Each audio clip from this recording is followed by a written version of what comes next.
Keops Torres, soy consejero de Participación Ciudadana del Sistema Local Anticorrupción del Estado de Durango y será un placer estar con ustedes en esta producción conjunta del Comité de Participación Social del Sistema Estatal Anticorrupción de Jalisco, la Fundación Nuestros Hermanos Olvidados y la Comisión de Comunicación de la Red Nacional de Comités y Consejos de Participación Ciudadana y Social de los Sistemas Locales y Nacional Anticorrupción.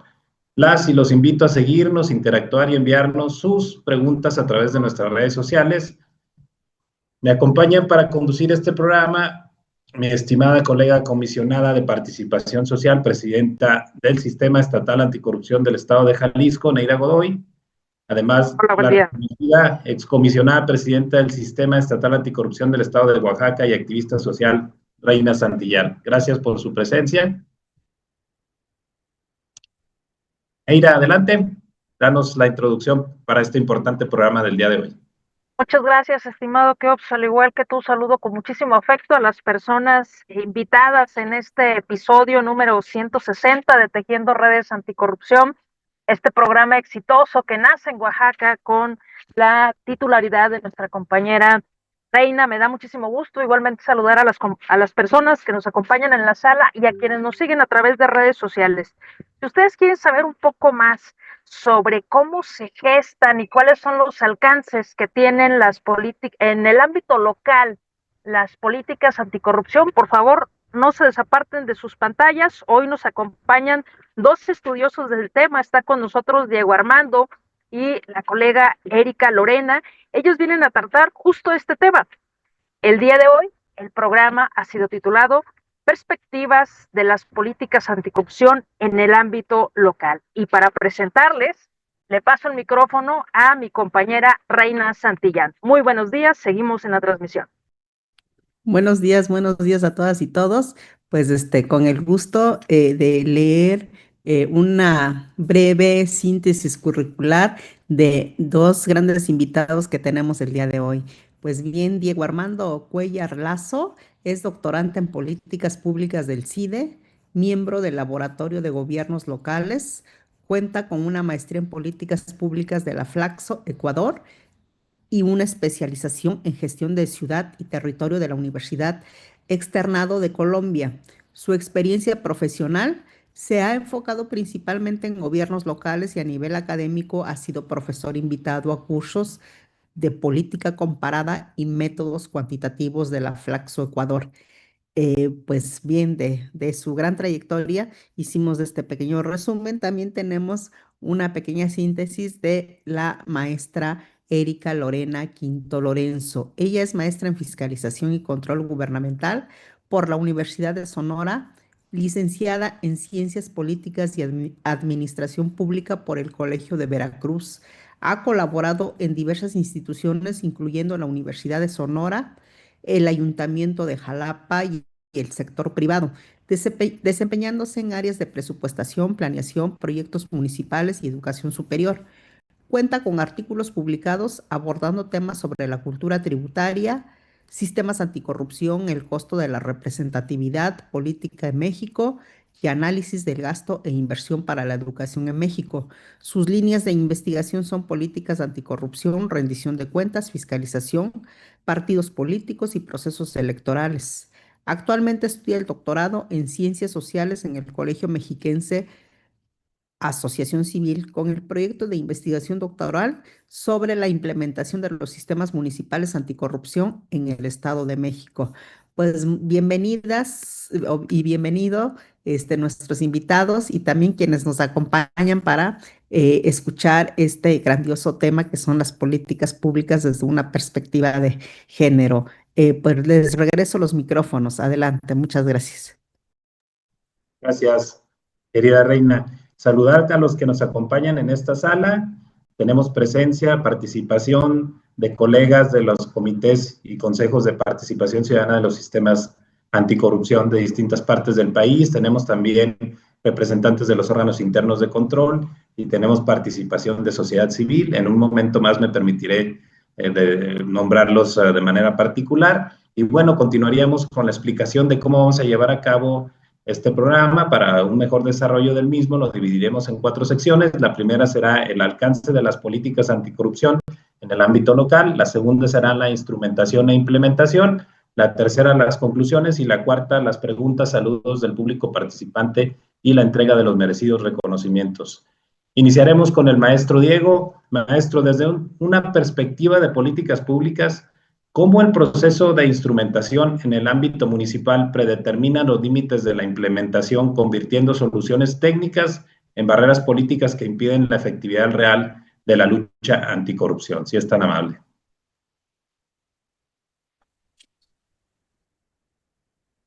Muy buenos días a todas y a todos. Muchas gracias a los organizadores de este evento de Tejiendo Redes Anticorrupción por la invitación y por tenernos esta mañana acá compartiendo un poco de nuestras investigaciones doctorales. Eh, para abordar esta primera pregunta, quisiera partir digamos, de definir algunos elementos como para que puedan seguirme, ¿no? Digamos, cuando abordamos desde una perspectiva de políticas públicas, una forma tradicional de aproximarnos es a partir desde esta perspectiva del ciclo de políticas, ¿no? Que es bastante difundida, ¿no? Tenemos un proceso de agenda, un proceso de diseño, de formulación, implementación, un proceso de evaluación y de cierre, dependiendo de quién consideremos, pueden haber más o menos etapas, pero digamos esto es como para tener un marco de referencia y poder entender en dónde entra la instrumentación en esta lógica de las políticas públicas. Ahora bien, la implementación es un proceso que se da posterior a la formulación de las políticas, ¿no? Entonces, en este momento yo quiero permitirme hacer una pequeña diferenciación. La formalización de las políticas públicas anticorrupción, digamos, como los participantes de esta sala podrán saber, fue un proceso bastante visible, bastante seguido y expuesto, ¿no? Digamos, mediáticamente, ¿no? Porque estaba la expectativa de que se promulgara y de que se adoptaran las diferentes políticas estatales anticorrupción y después la formulación de los planes de implementación. Y digamos, como en esta lógica digamos, una política nacional, una política estatal, unos planes de implementación, que todo esto va llegando al municipio. Ahora bien, digamos, esta es una primera fase, digamos, más pública en la cual se definen los objetivos de las políticas anticorrupción y también hay una parte de diseño conceptual, digamos, definimos cuáles son los mejores instrumentos que nos pueden permitir lograr los diferentes objetivos, ¿no? Todos ustedes sabrán mucho mejor que yo, tal vez, los grandes objetivos de las políticas estatales anticorrupción y entonces cuando esto llega a nivel local, pues ya tenemos como una serie de responsabilidades que hemos derivado a los municipios. Entonces, en este punto es donde entra la instrumentación, que es algo que hacen los municipios, digamos, más allá de esa definición de objetivos o esa selección de cuáles pueden ser los mejores instrumentos para cumplir con estos objetivos que se han definido muchas veces en niveles superiores. En este caso, lo que hacen los municipios es decir, bueno, tenemos esta obligación, ¿cómo la operacionalizamos? ¿Cómo a partir de nuestros recursos, del diseño institucional que tenemos, cómo esto va a funcionar y cómo vamos a lograr que se cumpla esto en el municipio, ¿no? Y aquí es donde entra la parte que quiero contribuir con mi investigación, ¿no? Y entonces, en este etapa, que es ya mucho más interna en el municipio, pues hay que reconocer que esto no es tan técnico o tan rutinario como podríamos esperar. Voy a poner un pequeño ejemplo. Pensemos en algo como las obligaciones de transparencia. En cada uno de los municipios a lo largo y ancho de la República encontramos que hay mayor o menor grado de cumplimiento en la gran trayectoria que tenemos de la política de transparencia. Pero si queremos evaluar un municipio contra otro, encontramos diferencias en cómo ellos dan cumplimiento a esto, ¿no? Digamos, un elemento muy fácil es pensar en dónde alojan el micrositio donde van a poner una serie de datos de acceso abierto. Entonces, si yo lo tengo muy visible, ¿no? Llego a la página del municipio y acá hay un botón grande que me dice transparencia y me dice datos abiertos, pues eso facilita mucho al ciudadano o al miembro de la organización de la sociedad civil que pueda ingresar y pueda acceder a esta información, ¿no? Y con esta información puede hacer diferentes cosas, ¿no? Uno puede evaluar el desempeño del municipio, el cumplimiento de ciertas responsabilidades, pero también el actor externo al gobierno puede diseñar y movilizar soluciones de política. Dice, oye, yo a partir de los datos que tú tienes, pues puedo identificar que está esta obligación, ¿no? Y entonces podemos movilizarla de esta forma, ¿no? Y entonces en estas diferencias de cómo el municipio da cumplimiento a esto o termina implementando, operacionalizando estas responsabilidades, pues puede haber una explicación de cómo, aunque todos implementemos la misma política, en algunos lugares tenemos mejores o peores resultados, ¿no? Que es parte de lo que yo quiero señalar. Y entonces, cuando ya nos enfocamos a qué lleva a que esto termine convirtiéndose en una barrera política, pues hay dos elementos que entran en juego, ¿no? Y el primero es qué se discute. Y ahí, digamos, tenemos esta cuestión de la información. Yo controlo qué información hago visible, qué información pongo con mejor acceso al actor que quiere discutir conmigo las posibles soluciones. Y entonces ahí estoy imponiendo una serie de un filtro, ¿no? Un filtro de factibilidad que no es solamente técnico, sino que también es político, porque yo al controlar la narrativa sobre un problema, y esto básicamente lo podríamos trasladar no solamente a los temas de corrupción, sino a otros temas, pues entonces estoy imponiendo este filtro, ¿no?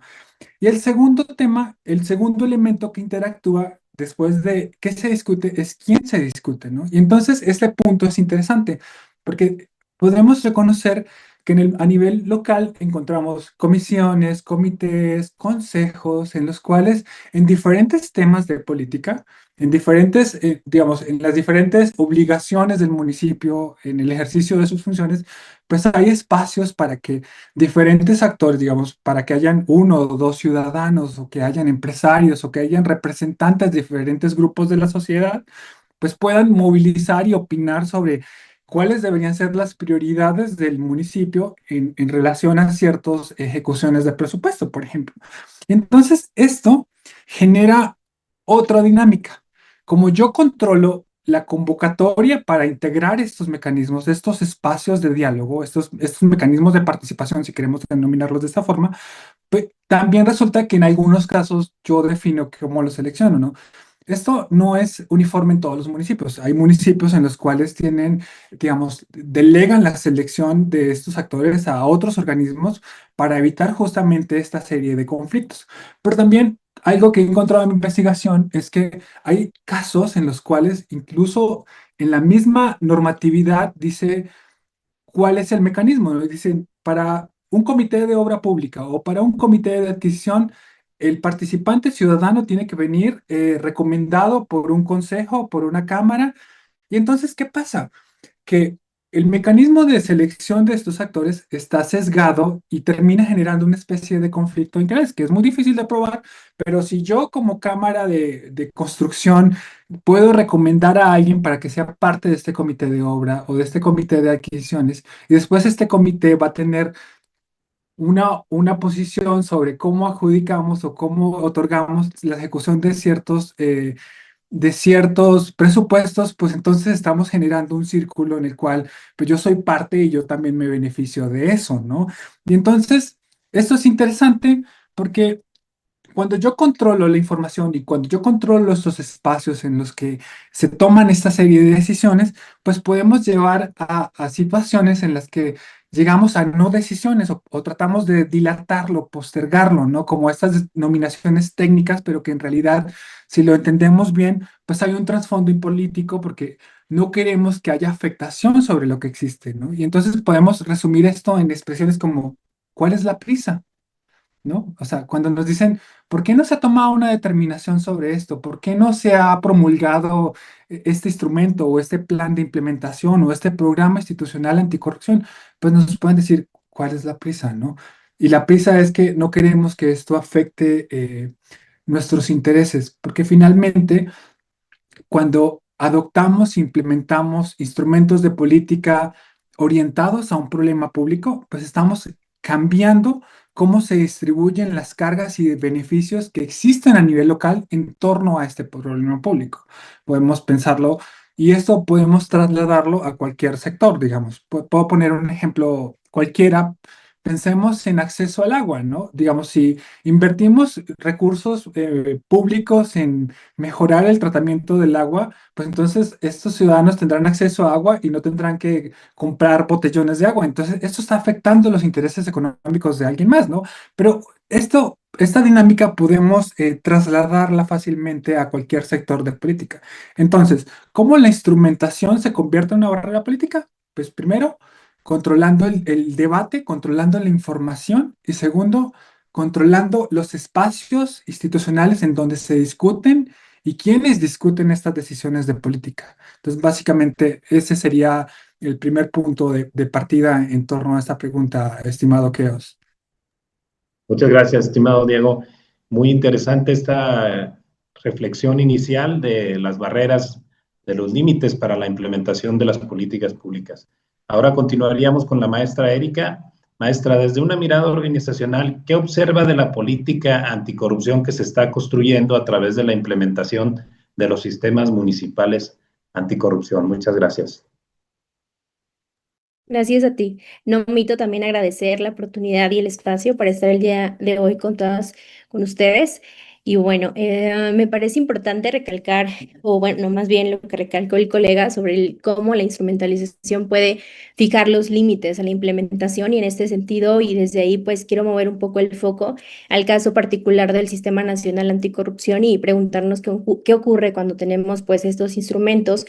Hay un diseño institucional anticorrupción y que llega al ámbito municipal y se vuelve parte de la operación cotidiana. Entonces, lo que observamos, pues, es una reconfiguración y quizás aquí, adelantándome un poco, pues, una reconfiguración estratégica de la política anticorrupción, pues, al momento de implementarse, digamos que se traduce operativamente en rutinas locales. Entonces, de inicio, lo que hemos visto después de estos años de la creación del Sistema Nacional, pues, es un tránsito que ha sido complejo, de una normativa, pues, que sí es robusta, es técnicamente sofisticada, a prácticas locales marcadas ya por hábitos y urgencias y arreglos previos. Entonces, esto es importante porque la política anticorrupción pues no sustituye rutinas existentes, se superpone a dinámicas administrativas que ya están saturadas, se les agrega una carga más de trabajo inclusive ya en el alcance municipal, donde además pues compite con otras prioridades que suelen considerarse a veces pues más urgentes, ¿no? Debido a la situación contextuales de cada municipio. Entonces, es una política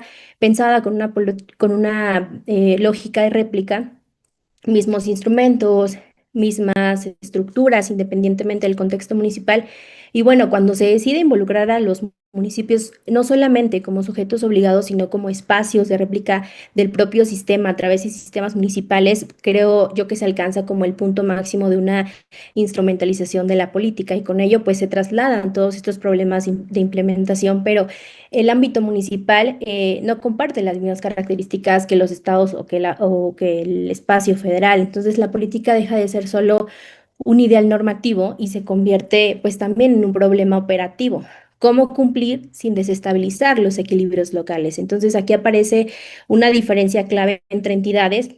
Hay casos en donde los municipios tienen la posibilidad de adaptar su integración a lo que es funcional y construir arreglos más acorde a sus contextos, que es el caso de Jalisco, y hay casos particulares en los que es obligatorio, como es mi caso de estudio, que es el Estado de México, en donde se asume implícitamente que los 125 municipios pues tienen condiciones similares. Esto obviamente ignora diferencias importantes más allá de la cuestión de los recursos, el tamaño poblacional, la estabilidad administrativa, el entorno político local de cada uno de ellos. Entonces, desde investigaciones anteriores o previas, pues surge una pregunta importante: ¿qué pasa si no cumplen? Pues en la práctica existe una brecha entre la obligación formal y la consecuencia real por incumplimiento. Entonces, esta brecha se convierte, digamos que en un recurso estratégico importante que permite cumplir parcialmente o retrasar o cumplir en la formalidad. Entonces, vemos que no es un rechazo frontal la política, sino una forma de administrarla, de dosificarla, de cumplir sin asumir los costos reales por implementarla. Y entonces lo que terminan decidiendo no es implementarla o no, sino cómo hacerlo. ¿Cómo lo puedo hacer? Y en ese cómo, pues se corre el riesgo de resolverse únicamente pues a través de la formalidad, de instalar las partes que integran los sistemas municipales anticorrupción, que en el caso del Estado de México, todos bajo un mismo modelo, un comité coordinador integrado por el titular de la unidad de Contraloría y el de Transparencia y el comité de participación ciudadana municipal, integrado por tres ciudadanos elegidos previamente por una comisión de selección.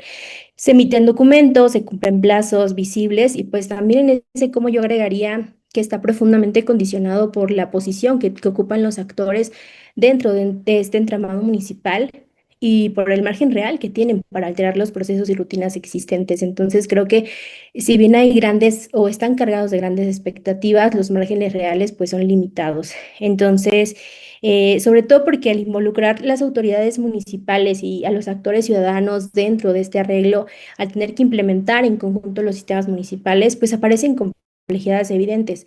No todos parten de la misma posición, no todos tienen el mismo peso, ni el mismo acceso a la información, ni el mismo poder de decisión, ni enfrentan los mismos riesgos. Entonces, estas asimetrías pues determinan la acción de los propios actores, es decir, quién puede proponer, quién puede bloquear, quién puede presionar, quién puede hacer o quién conoce las prioridades del municipio. Y en ese punto pues aparecen otras preguntas un tanto complejas, ¿no? ¿Por qué es tan difícil la coordinación? ¿Por qué no se alinean los intereses? Tal vez porque bajo las condiciones anteriormente dichas, pues los actores están actuando estratégicamente, no bloquean abiertamente, pero tampoco impulsan con fuerza. Dicen que se hace, pero sin hacer como lo suficiente para detonar en un conflicto real de combate a la corrupción. Entonces, si juntamos ya todo esto, lo que vemos pues es una situación, no es una situación aislada, no es un problema aislado, sino una forma específica en que la política pues avanza en el plano normativo, como lo hemos visto, pero se fragmenta en el plano operativo y eso pues se reconfigura estratégicamente pues para no detonar en una lucha real contra la corrupción en donde pues podrían representar un contrapeso real dentro de las organizaciones político-administrativas que son los municipios, pero en un entramado que además pues no permite sostener este conflicto. Muchas gracias, maestra Erika, por esta interesante explicación con las complejidades que reviste, especialmente en el caso del Estado de México. Y bueno, le pediría a mi compañera Reina Santillán que hiciera el cierre y las conclusiones de esta primera sección, por favor. Sí, gracias, querido Keops. Pues escuchando a ambos, a Diego como a Erika, pues primero felicitarles por entrar en este tipo de temas que es complejo, sociológicamente es complejo, ¿no? Porque ya tenemos un checklist, ya tenemos un diseño, una implementación, ya tenemos detectado el problema, pero pues ahora es cómo socializar el tema, precisamente lo que comentaba Erika, porque pues puede ser que las personas no conozcan el nivel de conocimiento y por desconocimiento puede ser también una barrera. Entonces, todos estos problemas que ya tenemos detectados y que ya están sobre la mesa y que de alguna manera ya hay propuestas y que una de esas propuestas pues sabemos que es la transparencia, que es la rendición de cuentas, la participación ciudadana, el gobierno abierto, pero ahora cómo eh, ya quizás podamos avanzar en la implementación, pero cómo podemos hacer para que para que el mismo proceso no se convierta en barreras. Entonces, creo que tenemos un gran reto enfrente, precisamente de las universidades, la parte académica, que quienes son quienes estudian esta parte de darle seguimiento, de darle prioridad a estos temas a través de, pues, apoyos como becas, como estimular a quienes se dedican de manera científica, de manera organizada para ver estos temas y que seamos cada vez más personas educadas. Finalmente, la educación puede convertirse en un gran pilar para solucionar o para que estos procesos no se conviertan en impedimento. Entonces, como principio, yo creo que es retomar esa política pública de la educación para que realmente se refleje esa participación ciudadana, o cuando menos la ciudadanía aprenda a ser ciudadanía o se motive para poder participar y realmente se involucre en esos temas pues que tanto nos afectan. Entonces, esa sería mi conclusión con relación a lo que ambos dijeron. Muchas gracias. Continuamos contigo. Neira, por favor. Con muchísimo gusto. Oigan, yo me voy a salir un poquitito del guión porque aquí nuestros compañeros Diego y Erika, yo creo que han hecho eco de ello. Vamos a hablar de las realidades. México tiene más de 2.500 municipios y hay un tema de fondo que no podemos obviar. Las leyes, las legislaciones que terminan atendiendo el nivel de gobierno más cercano se construyen desde arriba. Son pocas las que se construyen desde una base ciudadana y desde una base institucional desde abajo. Frente a esas, solamente dos realidades ejemplificativas, estimado Diego, escucharte cómo evitar caer en la simulación de la política y cómo lograr luego entonces que las rutinas institucionales de los gobiernos municipales se alineen conforme a la agenda anticorrupción. ¿Cómo podemos ir haciendo ese tipo de tránsitos, estimado Diego? Claro que sí, maestra. Muchas gracias nuevamente. Bueno, ahora vamos a darle en el clavo, como dice, ¿no? Vimos, esta es una situación un poco compleja, ¿no? Porque, digamos, nuestro punto de partida es reconocer que tenemos un diseño institucional local que concentra el poder en quienes toman la decisión, ¿no?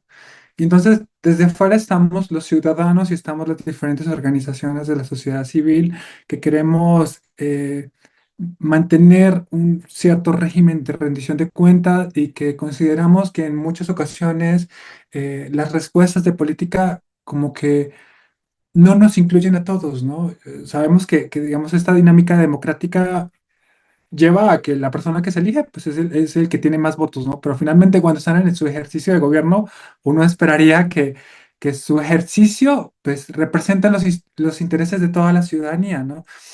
Y entonces, en este contexto que, digamos, que estoy poniendo, pues, digamos, juega mucho las dinámicas de poder que se hay, ¿no? Que se dan a nivel local y esta distribución del poder.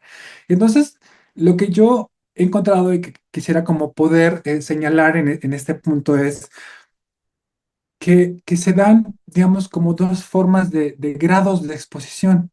Digamos, podríamos decir una exposición muy visible y una, digamos, cuando es conveniente, lo llevamos a algo muy oculto, a espacios cerrados de discusión. Entonces yo quiero ponerte un ejemplo clásico, los eventos anticorrupción o las capacitaciones anticorrupción, ¿no? Cuando queremos hacer un taller de implementación y queremos llegar al municipio y decirle que nos reúnan a todos los funcionarios públicos y a los diferentes grupos de personas interesadas del municipio, y entonces nos reunimos, ¿no? Y entonces decimos, bueno, esta es nuestra política estatal anticorrupción y tiene estos ejes y tiene estas estrategias y eso es lo que queremos hacer, ¿no? Y digamos, esto es lo que buscamos cambiar. Entonces, en ese espacio del evento público, todo el mundo aplaude y todo dice, sí, la anticorrupción es lo máximo y es nuestra bandera y sí, ¿no?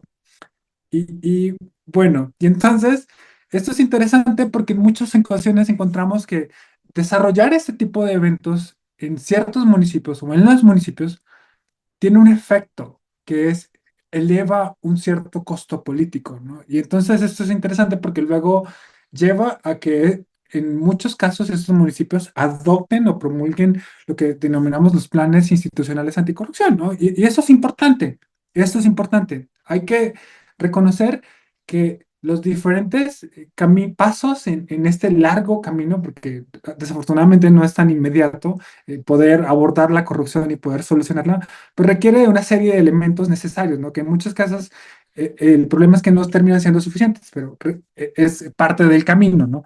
Entonces, tenemos el plan institucional anticorrupción y lo queremos mover a acciones concretas, ¿no? Y entonces dicen, pues lo vemos, ¿no? Lo revisamos, lo vamos a charlar. Y ahí se queda, ¿no? Porque luego, como ya pasó el evento, ya pasó la foto, pues ahorita tenemos que concretarlo, ¿no? Digamos, ¿cómo adoptamos una ventanilla única, ¿no? Para disminuir esta serie de interacciones con el funcionario, ¿no? Y entonces ahí hay un elemento clave, ¿no?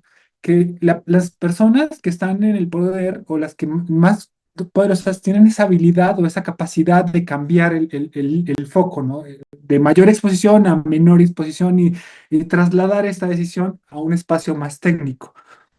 Y entonces ahí hay un primer elemento, digamos, que termina materializando, llevándonos a este camino de la simulación, ¿no? Y es también un primer elemento en el cual nosotros como ciudadanos y ciudadanas tenemos que poner atención y es considerar que incluso cuando nos quieren vender de que es algo muy técnico, que es algo muy complejo, de que es una tarea titánica, porque son expresiones que suelen usarse, ¿no? Es que tenemos que reunir al consejo de expertos o al comité técnico.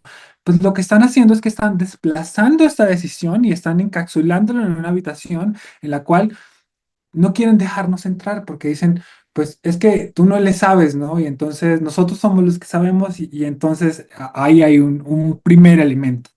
El otro elemento que yo quisiera señalar digamos, también la forma en la como evaluamos el cumplimiento de los municipios. Y, digamos, aquí ya estamos entrándole a unas arenas complicadas, ¿no? Porque hay que reconocer, digamos, cuestión de diseño constitucional, una cuestión de autonomías, ¿no? Entonces, un ejemplo es cuando queremos evaluar el cumplimiento de los códigos de ética, ¿no? Digamos, los códigos de ética o los diferentes códigos que quieren buscar cambiar el comportamiento de de los funcionarios públicos tienen intenciones muy valiosas, ¿no? Digamos, y esto es parte de lo que quisiéramos que se lograra. Sin embargo, cuando le pedimos al municipio, oye, ¿cómo va tu código de ética, ¿no? Él nos puede enviar un PDF que dice código de ética y tiene 3 páginas y unas líneas ahí y ya cumplió.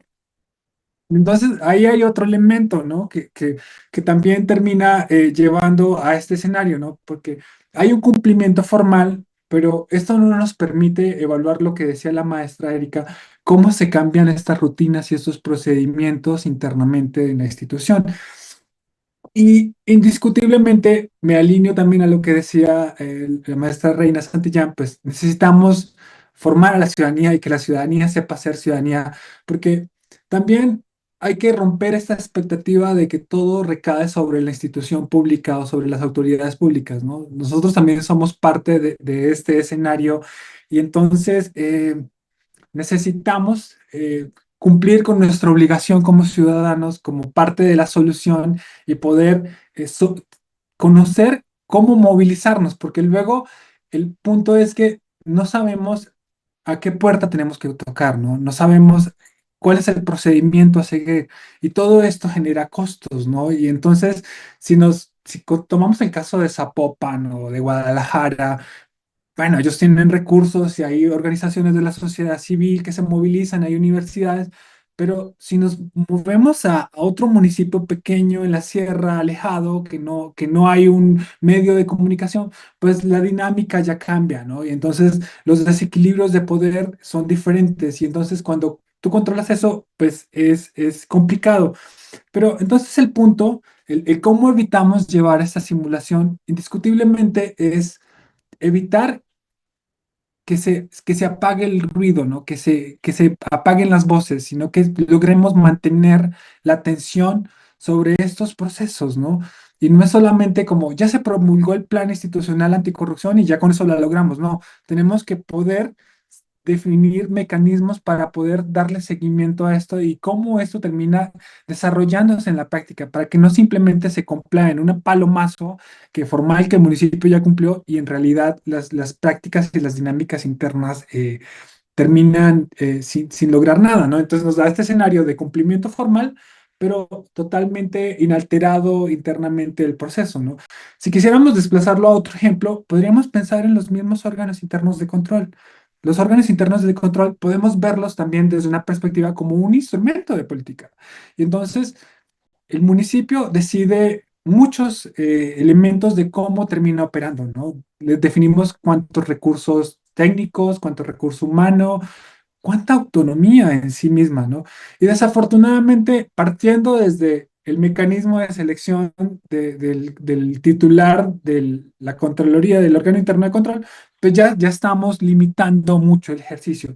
Pero, sin embargo, esto no quiere decir que todo esté perdido, porque si bien podemos encontrar casos de municipios en los cuales, aun cuando los mecanismos de selección y aún ante la ausencia de esta autonomía plena de las instituciones, pues logran resultados muy buenos, ¿no? Podríamos mirar un poco más al norte, en el caso de Sinaloa, tenemos el caso de Mazatlán, en el cual cuando el caso del químico Benítez, pues con el tema de las luminarias, incluso cuando había esta falta de autonomía plena, pues el titular del órgano interno movilizó las denuncias, movilizó los procesos.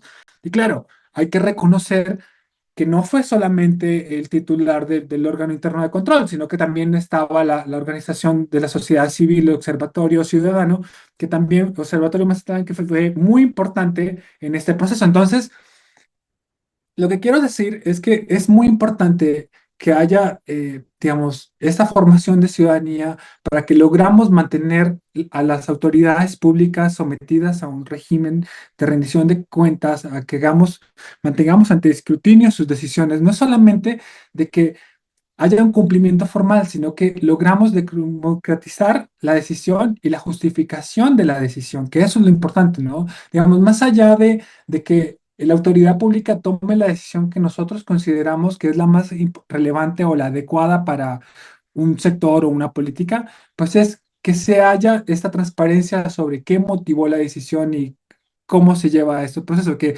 muchas veces estamos muy atentos a la primera parte, pero luego nos descuidamos y como que perdemos de vista el proceso y luego, oh, sorpresa, ¿por qué salió esto así, no? Y entonces, la invitación es como a reconocer que somos corresponsables del ejercicio de gobernar, ¿no? En el territorio y es la forma en la cual podemos evitar caer en estos escenarios de simulación política, en la cual solamente hay cumplimiento formal, pero no hay alteración de estos procedimientos y rutinas a nivel interno de la institución. Por ahí iría en este apartado, maestra Neira. Muchas gracias, estimado Diego. Cada ejemplo parecía anecdótico de la realidad que vivimos día con día. Y ahora seguimos con la maestra Erika, un poco, pues, qué pasa después de la foto, ¿no? Entender si las condiciones organizacionales que se viven en el ente público son significativas para avanzar hacia la construcción, por ejemplo, de sistemas municipales, si son significativas para que se tomen las decisiones respecto de la implementación de las políticas anticorrupción. Y me gustaría agregar un tema. ¿El Sistema Nacional Anticorrupción olvidó a los gobiernos municipales? El micrófono es tuyo, estimada Erika. Pues yo creo que, o viendo, digamos, cómo ha sido todo este tránsito desde que surgió, creo que tenía en un principio pues grandes expectativas por parte de todos los que en algún momento logramos como seguirle el paso de cómo se fue conformando. O sea, recordemos que antes de que se hiciera, pues estuvieron muchos especialistas en el tema, de mucha carrera, de mucha trayectoria, pero el ámbito municipal es sui generis. O sea, no hay un diseño que sea perfecto y que alcance a abarcar todas las problemáticas que puede pasar en los municipios. Como bien lo mencionaban, son más de 2000 y tantos municipios. Hay algunos estados que tienen más. O sea, Oaxaca es enorme, la situación es muy distinta. El caso, creo que lo que compartimos entre Jalisco y el Estado de México solo es el número de municipios, porque de ahí en fuera los contextos son completamente distintos. Entonces, sí hay aspectos organizacionales importantes como este. Al final, en el Estado de México, quien tomó la decisión de que se implementaran por obligatoriedad, pues fue legislativo, y eso es pues una imposición al final, y y el municipio al final tiene también su autonomía de decir, ok, lo voy a cumplir y por eso mencionaba anteriormente en el entonces, ¿cómo lo voy a cumplir, no? Pero creo que imponer un modelo, imponer ya una base, que el diseño se tiene que replicar, pues es también complicar un poco la estructura que guardan los municipios y las complejidades que tienen. Al final ellos tienen ciertas cargas de trabajo que se les van sumando. Ahora con la situación de transparencia, pues ya tenemos un problema que se suma más, o sea, antes por lo menos teníamos pues un instituto intermedio en el cual podíamos hacer las solicitudes y una vigilancia de que se le diera un seguimiento a estas solicitudes. Ahora pues directamente no, y la información entonces comienza a ser aún más discrecional y aún las brechas o los espacios en los cuales los ciudadanos pues también podemos exigir la rendición de cuentas se empiezan a complicar más. Y agregaré yo a esto, pues también el contexto social que se vive en cada municipio, platicando directamente con actores involucrados, pues las situaciones también en el Estado de México son muy diferentes a la zona conurbada que tenemos con la Ciudad de México, que es muy distinta a la zona sur, que también pues colinda con estados también complicados y en donde el ambiente pues pues sí, de violencia también es complicado y en donde decían, sí, tenemos nuestro comité de participación ciudadana, pero tratamos de hacer capacitaciones, tratamos de hacer difusión, pero no podemos acercarnos directamente a la ciudadanía porque hay un ambiente complejo, hay un ambiente difícil, ¿no? Muchos de ellos también a raíz de la transición política que tuvimos el año pasado, tuvimos elecciones aquí, todos cambiaron de administración, entonces se rompió la continuidad del trabajo que se venía haciendo. Tuvieron que esperar este proceso de transición también de cambio, esta curva de aprendizaje o de desinterés también diría yo en parte, porque muchas de las autoridades municipales pues desconocían la existencia o la obligatoriedad que tenían de la colaboración y coordinación con los sistemas municipales anticorrupción. Entonces, a mí me parece eso sí destacable como algunos ciudadanos partícipes de los comités de participación ciudadana decían, igual seguimos trabajando, igual seguimos haciendo actividades, esperando sí un reconocimiento y un respaldo institucional por parte del municipio, pero nosotros queremos seguir trabajando, queremos seguir haciendo lo que veníamos haciendo para que el esfuerzo pues no decaiga, ¿no? Más allá de esperar, porque bien o no, como decía, sí es un respaldo institucional el que exista pues esta coordinación, esta articulación para las actividades, pero pues al fin y al cabo yo creo que la mayor carga de trabajo se la están llevando o de responsabilidad se la están llevando ellos y entonces pues sí es bastante interesante las actividades que llevan a cabo, de cómo han encontrado la manera de articular esfuerzos incluso con otros municipios que incluso no comparten, digamos, la misma área en la cual se encuentran. Y es, pues, yo creo que destacable, también como decía el maestro Diego, como al final es necesario seguir haciendo ruido para que estos esfuerzos y para que, pues, este tipo de políticas, pues, no se queden solamente en el checklist, ¿no?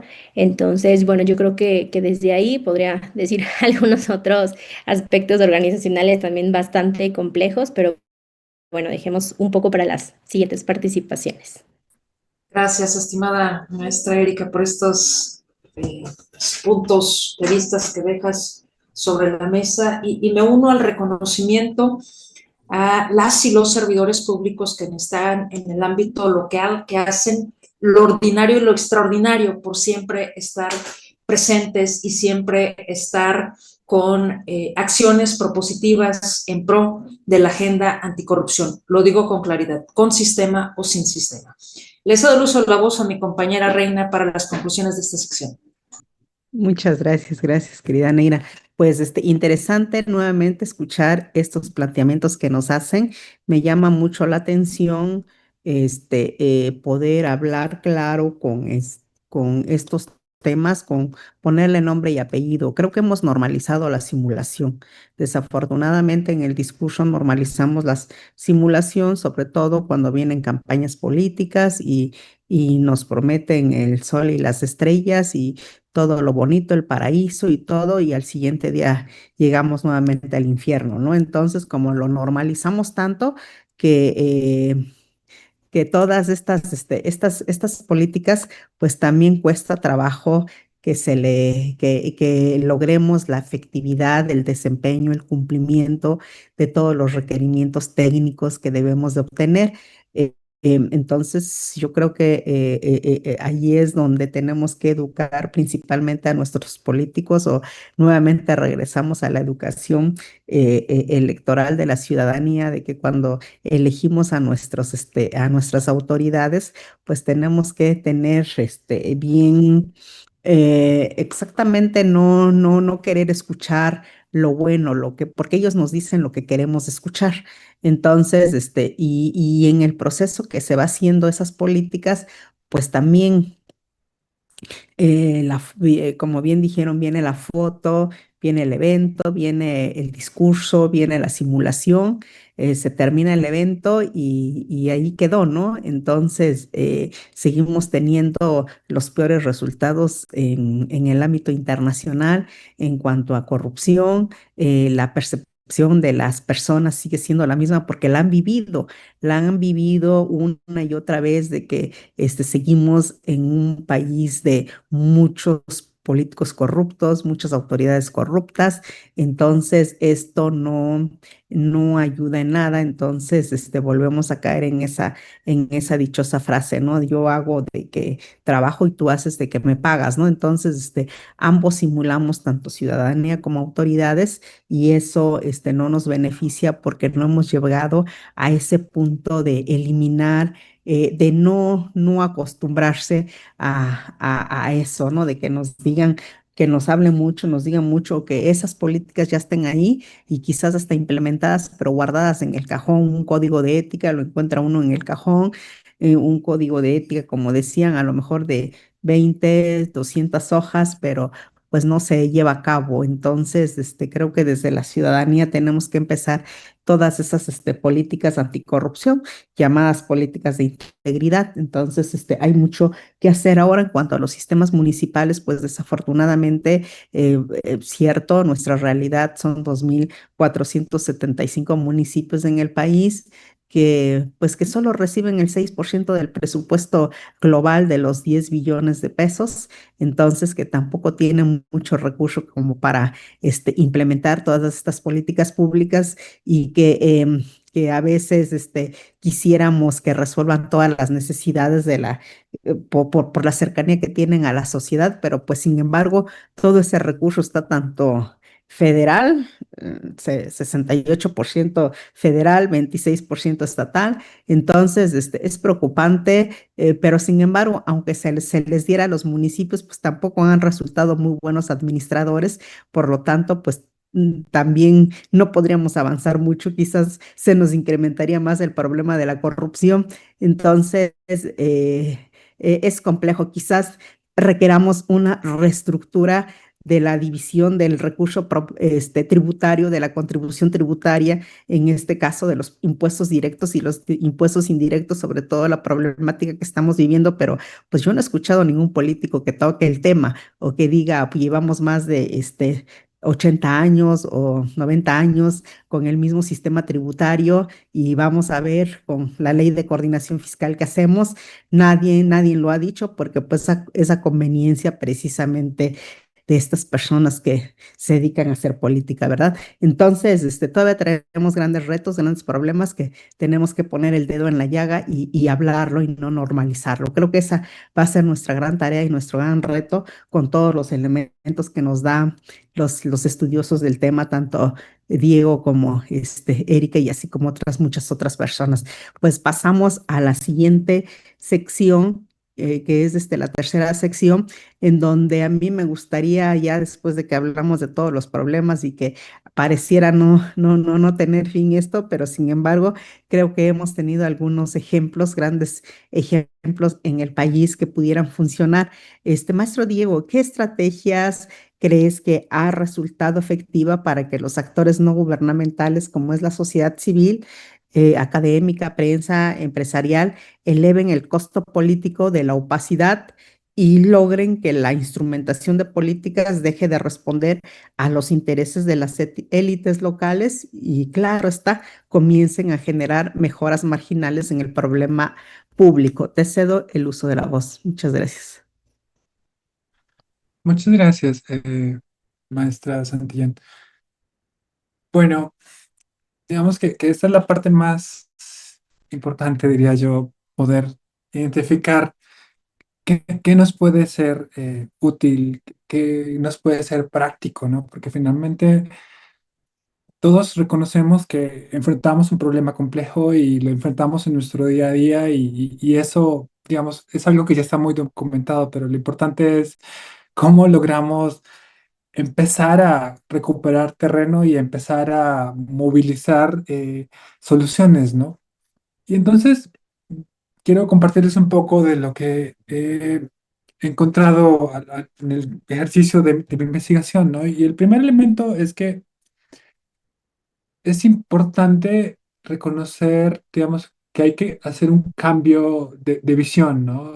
Digamos, cuando ganamos territorio o cuando logramos avances en la lucha anticorrupción a partir de confrontación, digamos, como es algo que como es un proceso cíclico, por decirlo, desafortunadamente los periodos de gobierno en nuestros municipios duran muy poco y prácticamente al, al llegar un nuevo gobierno, tiene la capacidad de, en una sesión del Cabildo o en un firmazo, derogar o modificar muchos de los reglamentos o de las documentaciones que hayamos adoptado previamente y que para nosotros hayan significado un avance importante en materia anticorrupción. Entonces, lo primero es que, digamos, este es un ejercicio constante y que desafortunadamente en el contexto mexicano, pues los derechos, uno quisiera pensar que se ganan de una vez para siempre, pero digamos es algo que debe estarse impulsando constantemente.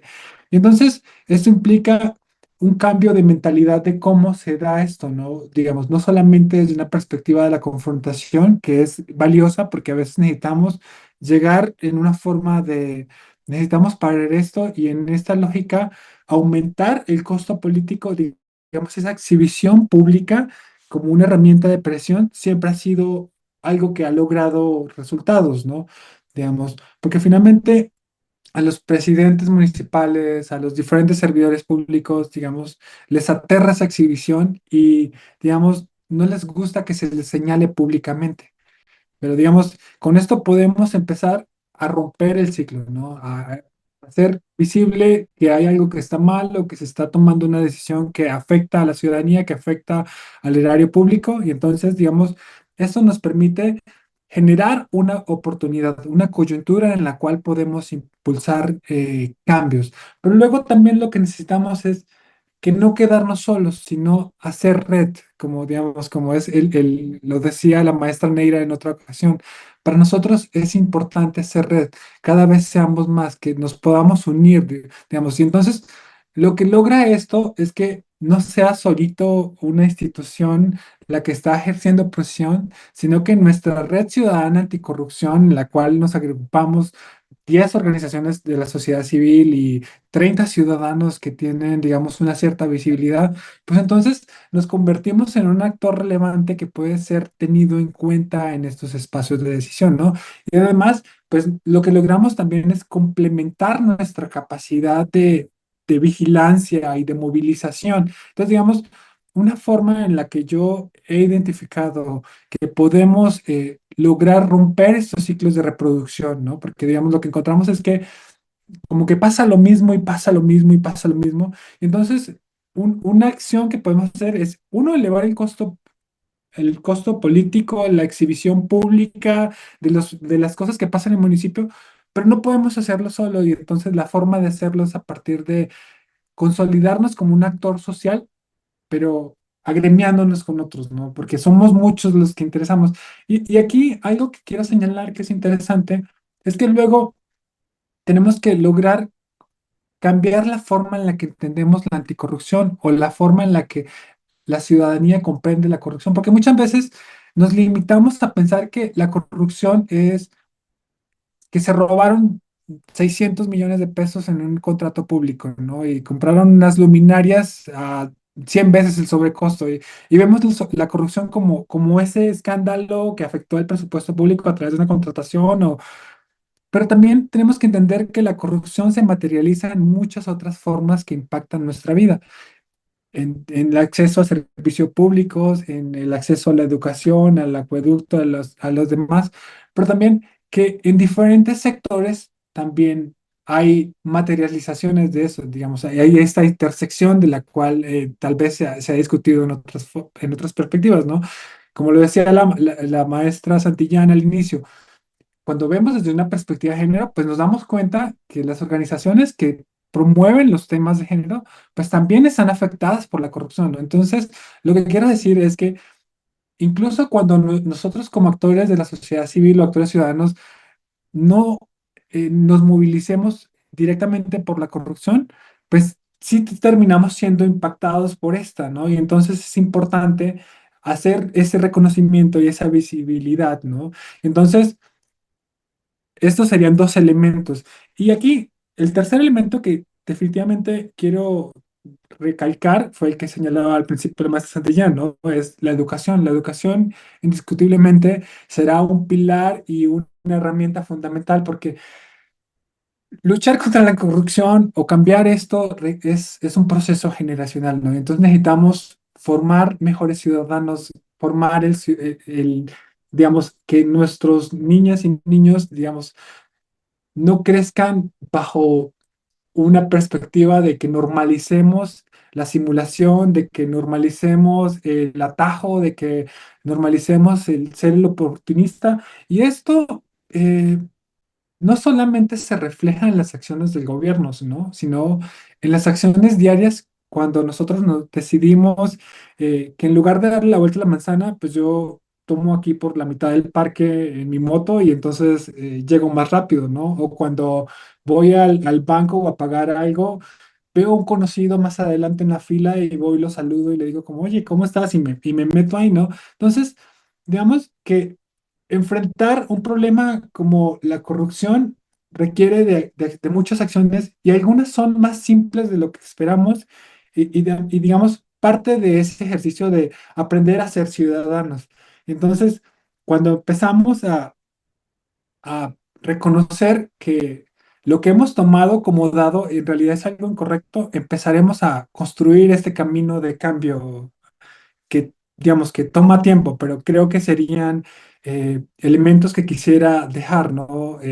Para esta sesión, ¿no? Pues en primer lugar, que aumentemos el costo público, el costo político de la reproducción de estos ciclos, que cuando nos unimos somos un actor más relevante porque cambiamos la balanza de poder y tenemos la capacidad de ser escuchados.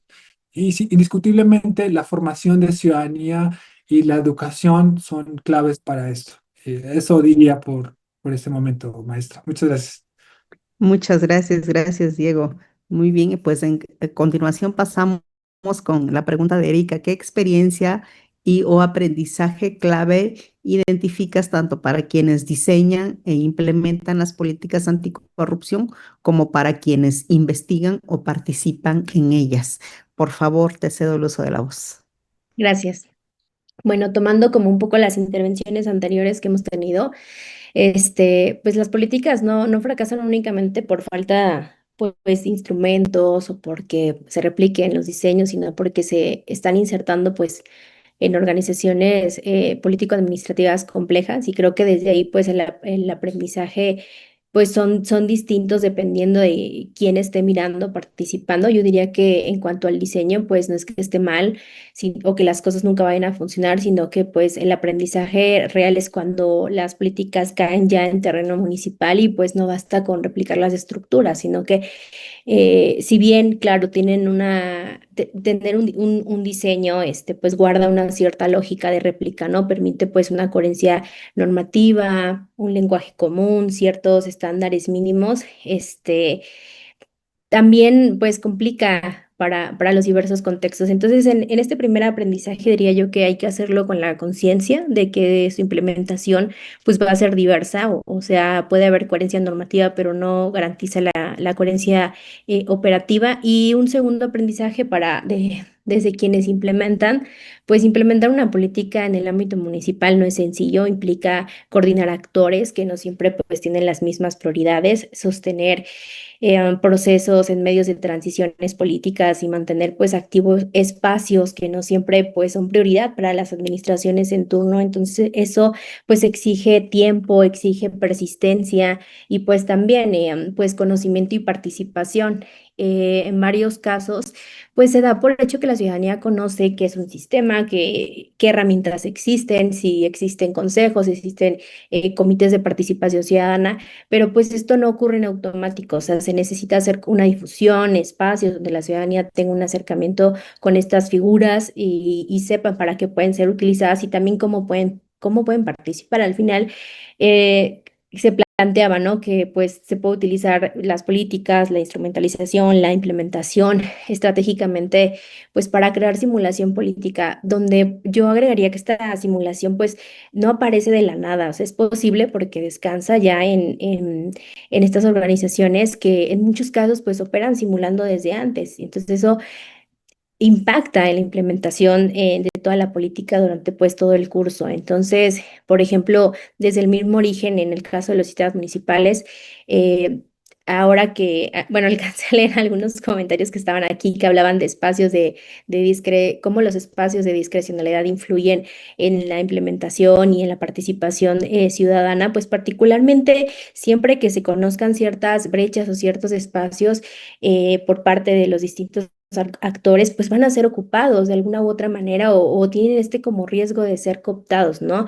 En el caso de los comités de selección municipal que son encargadas de elegir a los integrantes de los comités de participación ciudadana, pues son convocados por los propios ayuntamientos. Entonces esto implica que hay procesos en donde van a depender de los tiempos políticos y administrativos del gobierno municipal y en algunos casos, pues los comités de participación tienen que operar con falta de integrantes durante meses esperando la integración completa. Entonces, además, esta conformación y funcionamiento, pues guarda esta brecha que mencionaba, que no siempre se desarrolla bajo criterios claros o ampliamente conocidos. Entonces, cuando los procesos de selección no son completamente transparentes o se perciben como discrecionales, es decir, sé que puede haber una convocatoria para participar en un comité de participación ciudadana, pero nunca lo he visto, no sé dónde encontrarlo, pues ya inicia un comité pues con una base frágil, se debilita un poco la legitimidad interna y se generan pues dudas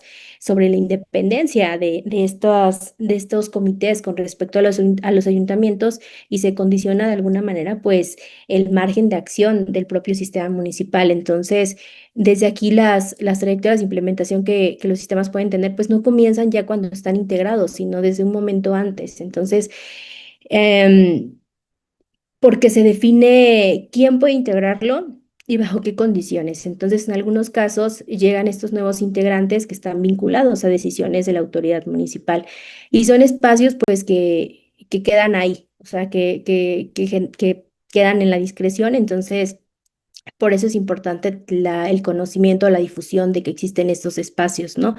Entonces, bueno, yo diría que por esa parte, en cuanto a la implementación, y ya pues para quienes estudiamos o participamos desde afuera, pues el aprendizaje también es relevante cuando uno se detiene y escucha a quienes están dentro, quienes forman parte de algún punto de la creación de las políticas públicas, quienes son realmente los que están intentando coordinar, negociar, sostener el trabajo en el día a día.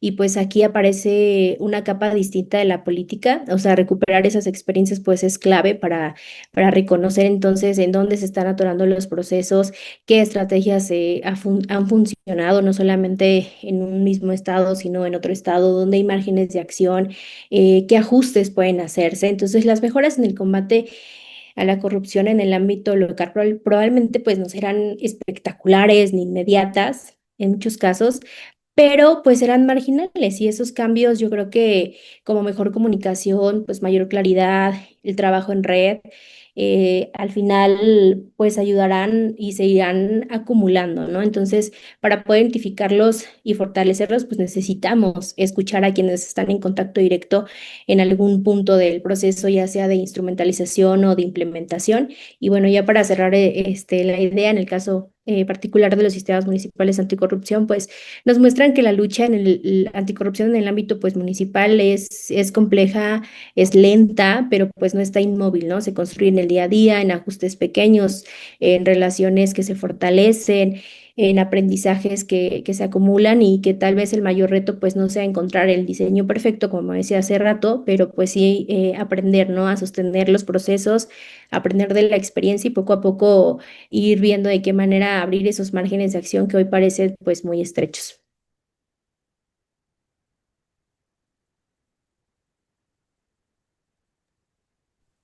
Muchas gracias. Después de escuchar estas magistrales ponencias con sesudos análisis y reflexiones, vamos a pasar a las preguntas y saludos del público participante. Me voy a permitir darle lectura primeramente a los comentarios que nos hicieron a través del chat de esta transmisión en Zoom y agradecemos a Martín Chávez Torres por su participación. Desde luego tenemos una distinguida invitada que es Marta Elizabeth Moreno, que es presidenta del Comité de Participación Ciudadana del Sistema Estatal Anticorrupción de Baja California. Gracias por tu presencia. Marta Elizabeth, también tenemos desde la bonita tierra de Tomatlán, Jalisco, un usuario, la licenciada Fabiola Torres, dice, buenos días de Villa Purificación. Buenos días, Unidad de Transparencia Municipio de San Ignacio, Cerro Gordo, Jalisco, muchas gracias. Es Mariana Urbieta. Susana Friné Moguel, también presidenta del Sistema Estatal Anticorrupción de Campeche, muchas gracias por tu presencia, Susi. Tenemos también a la licenciada Fabiola Torres, que nos dice, hay administraciones que ya vienen trayendo una serie de malas costumbres y cómo romper con esas prácticas de tráfico de influencias dentro de las administraciones locales. Hay crisis de participación ciudadana que sería un apoyo importante de vigilancia local desde las administraciones, se da por falta de credibilidad a las instituciones. Muchas gracias, licenciada Fabiola, por tu comentario. Miguel Rivera, saludos desde Atemajac de Brizuela. Gracias, Miguel. Miguel Rivera, la educación anticorrupción es un método preventivo fundamental que forma ciudadanos íntegros, fomentando valores como honestidad y responsabilidad desde la infancia hasta la educación superior. Al enseñar sobre derechos, deberes y el daño social de la corrupción, se transforma la cultura empoderando a la sociedad para resistir prácticas ilegales, fortalecer la democracia y fomentar la transparencia. Desarrollar temas de sensibilidad, de cultura y legalidad en todos los ámbitos de la sociedad, dice la licenciada Fabiola Torres.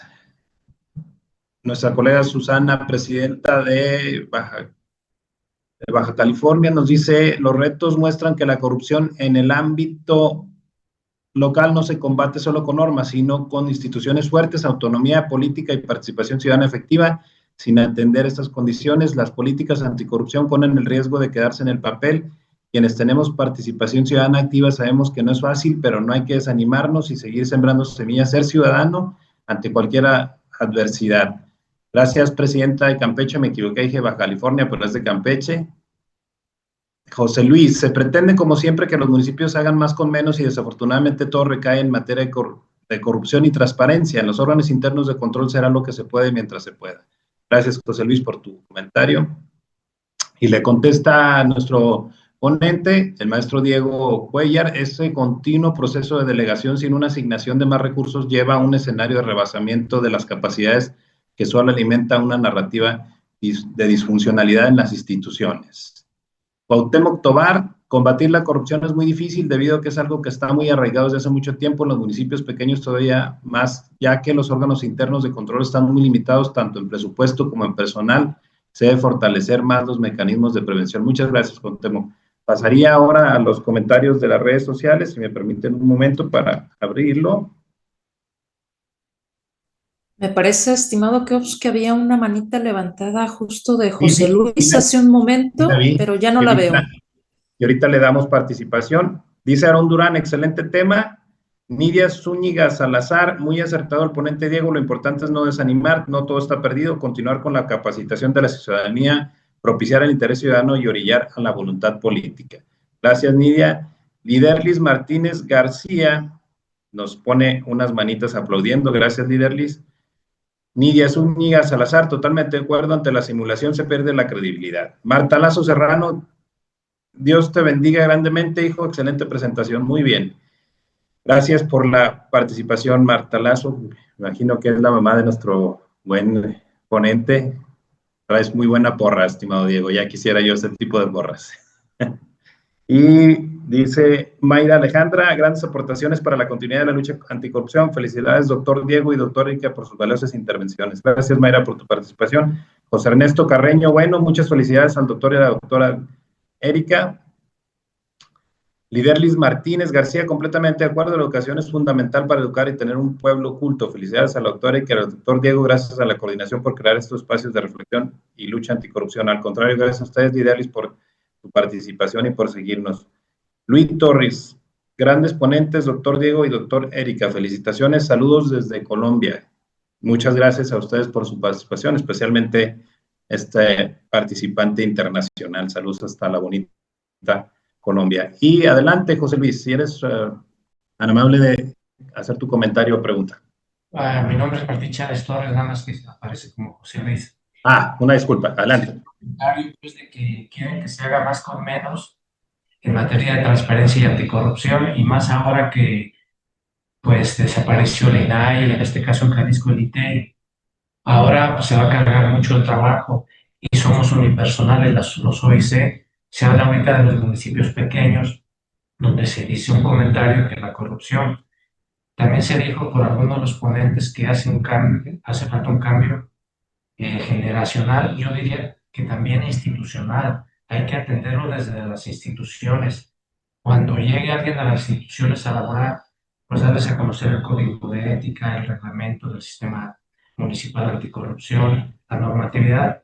Pero ¿qué pasa? Que nos topamos con pared. Y ahí sí, yo pediría que en este caso nuestro órgano garante, que es la Contraloría del Estado, que los 125 municipios del estado de Jalisco y que lo repliquen en las demás entidades federativas, que se involucre a los titulares de los sujetos obligados, que no solamente cuando hay algún problema o que se les balconea o que son omisos, como se ha dicho, se tenga en cuenta las unidades de transparencia o a los OIC, o sea, que sean parte del proceso, que participen también en ese cambio, que no nada más cuando se le dice, hay opacidad en el municipio tal, entonces se dicen, es la unidad de transparencia o el OIC que no hace su trabajo, pero ¿por qué no lo hace? Hay que atender a la raíz, la causa. Yo pediría, pues como lo he pedido cuando he ido a las capacitaciones, en este caso a Guadalajara, pues que así como nos mandan a nosotros comunicados, que ahorita me acaba de llegar uno de la Contraloría, comunicándome de un correo para lo de transparencia, que también se les haga extensivo a ellos, porque no tiene el mismo peso que yo lo derive a mi presidente, a que ellos se lo manden directamente. Es lo que yo pediría. Muy bien, muchas gracias por tu participación. Y no habiendo más participaciones, pasaríamos a la siguiente sección, que es la entrega de los merecidos reconocimientos a nuestros ponentes que nos acompañan el día de hoy. Si son tan amables en publicarlos en la pantalla para darles la lectura.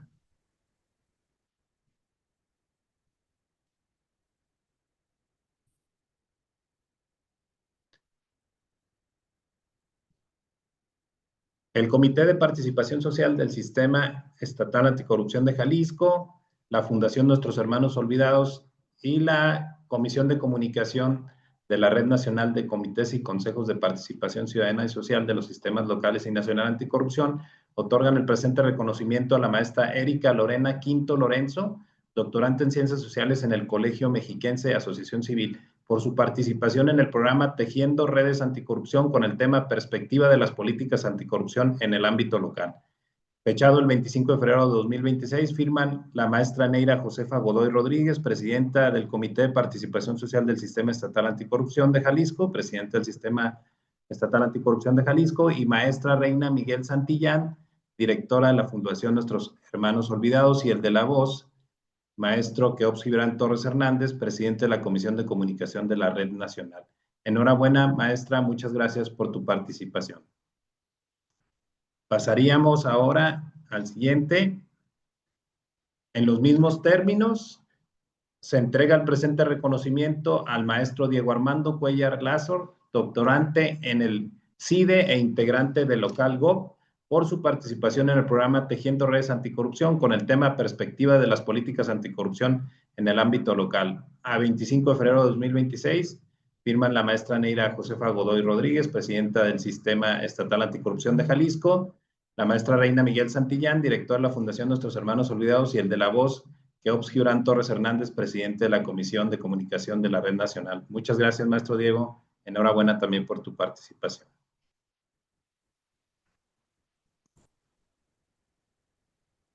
Y sin más, pasaríamos a despedirnos y a la conclusión de este importante programa del día de hoy, agradeciéndole a todos su participación, su presencia, a todos aquellos que nos acompañaron en esta sala de Zoom y también a todos aquellos que nos acompañaron a través de las redes sociales, de las plataformas en las que se transmite este programa Tejiendo Redes Anticorrupción. Saludos desde Techatluta de Montenegro. Saludos hasta allá. Y pues muchas gracias a todos, que tengan bonita tarde. Muchas gracias. Nos vemos en el programa Muchas número gracias. 161. Muchas gracias.